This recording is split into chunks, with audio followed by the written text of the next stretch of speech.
காசு பணத்துக்கெல்லாம் ஒன்றும் குறைச்சல் இல்லை. ஆனால் வீட்டில் எப்போ பார்த்தாலும் கணவனுக்கும் மனைவிக்கும் சண்டை சச்சரவுன்னே இருக்குது. குழந்தைகள் அதனால் ரொம்பவே பாதிக்கப்படுறாங்கன்னு நிறைய குடும்பத்தில் இப்படியான ஒரு சிக்கல் இருக்கத்தான் செய்யுது.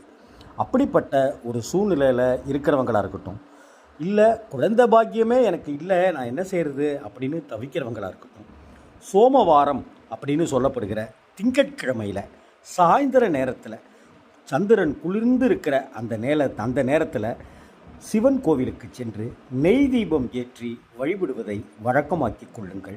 குழந்தை பாக்கியத்தையும் சிவன் தந்தருள்வார். குடும்பத்தில் இருக்கிற சண்டை சச்சரவுகளை நீக்கிவிட்டு குழந்தைகளை ஆரோக்கியத்தோடு ஒரு சூழ்நிலையை உருவாக்கி நிம்மதியாக குழந்தைகளை வளரச் செய்வார் சிவபெருமான். ஆகவே திங்கட்கிழமைகளில் சாயங்கால வேளையில் சிவனுக்கு நெய் தீபம் ஏற்றி